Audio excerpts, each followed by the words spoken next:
¿Cómo debieron sonar esos maravillosos puntapiés? Como el aplastarse de una naranja arrojada vigorosamente sobre un muro.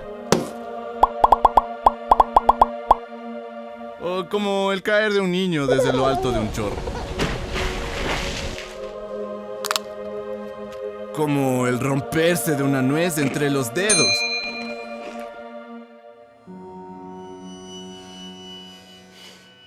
O mejor, como el encuentro de una recia suela de zapato contra una nariz. Así.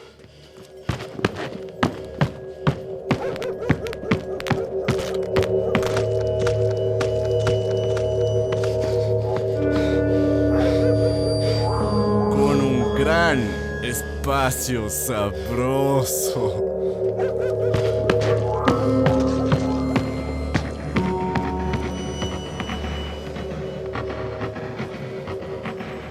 ¿Cómo batiría la suela del zapato de Epaminondas sobre la nariz de Octavio Ramírez? ¡Cha! ¡Cha! Vertiginosamente ¡cha!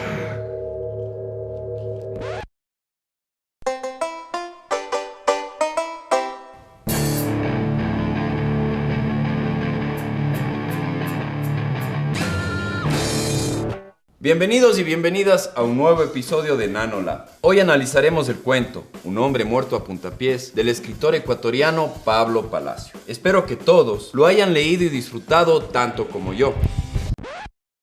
Profe, yo no leí. ¿Quién leyó?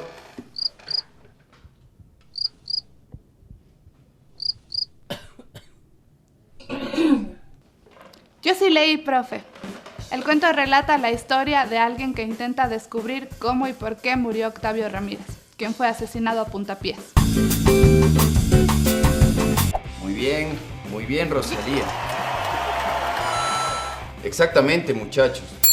Nuestro cuento empieza cuando un lector de periódico se interesa por la noticia de una persona que muere a puntapiés. Su análisis nos permitirá comprender cómo y por qué muere una persona de manera tan curiosa. Ahora recapitulemos. En la clase anterior vimos que para hablar de literatura necesitamos hablar de historia, y de la misma manera, para hablar de Palacio y su obra, necesitamos contextualizar su vida. A inicios del siglo XX, Latinoamérica vivió una etapa de desarrollo. A diferencia de la industrialización europea, de la que hablamos en la clase pasada, la transformación de las ciudades latinoamericanas ocurrió tardíamente y a un ritmo distinto. Además, estuvo marcada por importantes luchas políticas, como la Revolución Liberal o la Revolución Juliana de nuestro país. La novela policial clásica llegó tardíamente a la región y en sus primeras etapas se realizaba como un ejercicio de copia o parodia.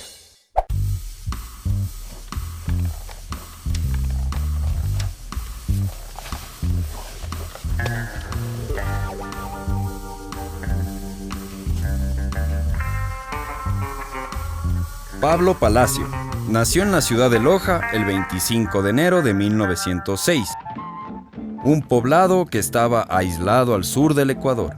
El último rincón del mundo. De seguro piensan, ¡Ay, profe, qué exagerado! pero tenemos que entender que a inicios del siglo XX los autos no eran comunes, por lo que acceder a una ciudad tan apartada como Loja era sumamente difícil. Y se necesitaban 10 días a lomo de mula por entre inverosímiles senderos bordeados de precipicios que separaban a este pueblo de las más próximas vías del mar o del ferrocarril. Así que sí estaba en medio de la nada. Palacio se mudó a Quito para iniciar sus estudios universitarios. El cambio radical de escenario, que significó abandonar la aislada y tradicional Loja por la capital, dejó un impacto en su obra. Un hombre muerto a puntapiés es una evidencia de ello. Es por esto que los protagonistas de este relato son la ciudad y sus incidentes.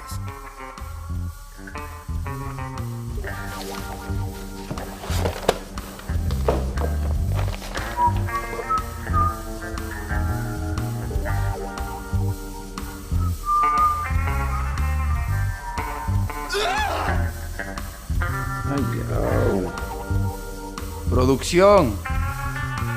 Censura. Too many blood in this picture. El cuento de Palacio inicia con la cita textual sobre la noticia de un acontecimiento misterioso, en el cual se nos explica la muerte de un individuo llamado Octavio Ramírez, el cual es asesinado en las calles de Escobedo y García. Él muere a puntapiés. Y esta es la noticia que nuestro investigador, un hombre interesado por el humor, utilizará para resolver el crimen.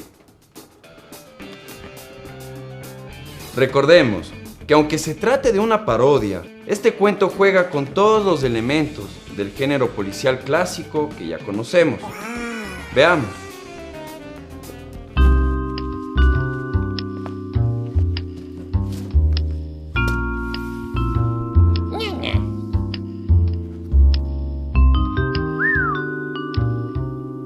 Esto sí duele.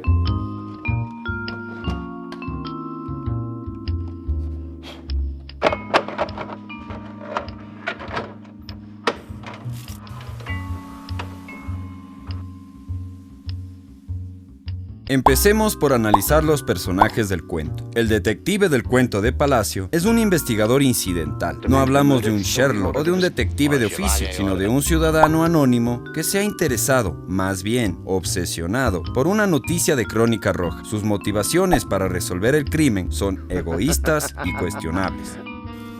Pero a mí llegó a obsesionarme. Me perseguía por todas partes la frase hilarante: un hombre muerto a puntapiés.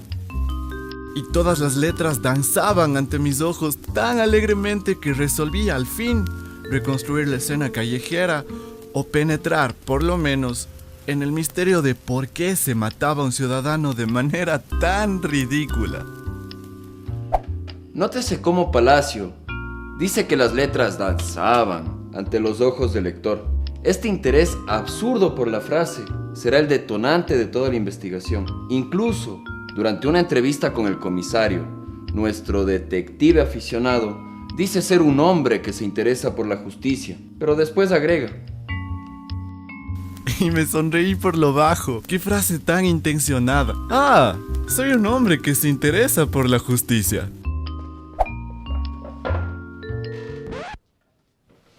Por otro lado, nuestro detective en este cuento utiliza un método de resolución poco común. Mientras el género policial clásico define al detective como un maestro de la deducción, Pablo Palacio pone en duda esta virtud, al hacer que nuestro investigador se incline por la inducción, que es el método contrario. Como vemos en el cuento, desde el principio, nuestro personaje se cuestiona por qué método va a utilizar para resolver este caso. La inducción es algo maravilloso. Parte de lo menos conocido a lo más conocido. ¿Cómo es? No lo recuerdo bien. En fin, ¿quién es el que sabe de estas cosas? Este es el método por excelencia. Cuando se sabe poco, hay que inducir. Induzca, joven. Sin embargo, pocas líneas después, nos damos cuenta de que recurrió a la intuición y que la verificará con razonamientos y, si es posible, con pruebas. A partir de aquí, todo lo que sabemos sobre esta narración se basa en suposiciones. Analicemos ahora al criminal y la víctima. El criminal que Palacio presenta no es una mente maestra del crimen como el profesor Moriarty. Epaminondas, como es nombrado por el detective aficionado, es un asesino incidental que ha sido perjudicado por una circunstancia iniciada por la víctima, Octavio Ramírez. Además, Epaminondas tiene un recio cuerpo que llena casi toda la vereda. Es alto y hace sonar fuerte los tacos anchos de sus zapatos, mientras Ramírez es completamente vulgar, grueso, de carnes flojas y, según el narrador, tiene algo de mujer. Todo lo que sabemos sobre los personajes se basa en su apariencia. Y sí, Epaminondas es un tipo de temer y Octavio Ramírez es un debilucho. ¡Fight! Finish him! Epaminondas wins. En resumen, Tenemos un criminal terrible y una víctima indefensa. Estas son las únicas características que estos personajes tomaron del género policial clásico que ya conocemos. Ahora analicemos el lugar de los hechos. Sabemos que sucedió en la esquina de las calles Escobedo y García, en la madrugada. Ese es el toque lúgubre característico de la novela policial. Este cuento también presenta los dos tiempos característicos del relato policial. Por un lado, tenemos la historia del crimen, que sucede entre las 8 y las 12 de la noche. Por otro lado, tenemos la historia de la investigación, que inicia cuando el narrador se interesa por la noticia de la Crónica Roja hasta que lo resuelve. En el cuento se nos dice que este proceso dura 10 días. Como vimos en el episodio anterior, un relato policial tiene 3 acontecimientos. Un hecho misterioso que conlleva una investigación para al fin resolver este crimen.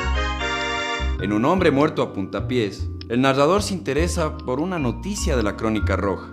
Este hecho misterioso, que es absurdo para él, será lo que lo motiva a iniciar una investigación.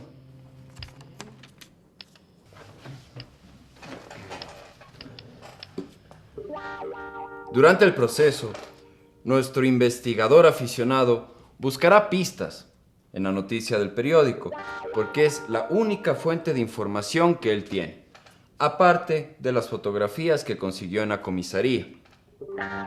En su afán por encontrar un porqué, se fijará en un pequeño detalle que cambiará el curso de toda la investigación.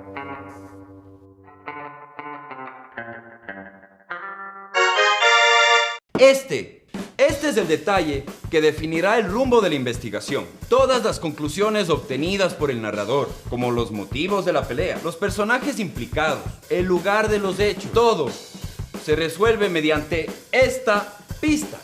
¡Esta pista!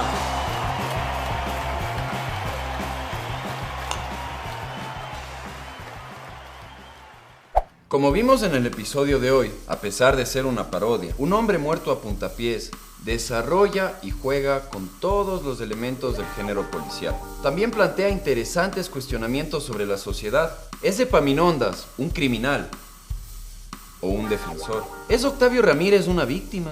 ¿Y qué hay de la policía? ¿Por qué no le prestan atención al asesinato de un extranjero homosexual? Todas estas preguntas son importantes porque nos permiten entender que la realidad es compleja y que no todo puede solucionarse en términos de blanco o negro, héroes o villanos. El ser humano es complejo y estamos gobernados por nuestras circunstancias. ¿Tú qué opinas? Déjanoslo saber en la caja de comentarios.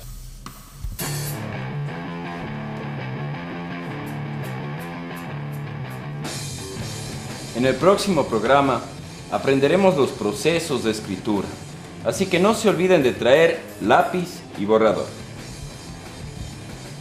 porque nos aventuraremos en la página en blanco. Hasta la próxima.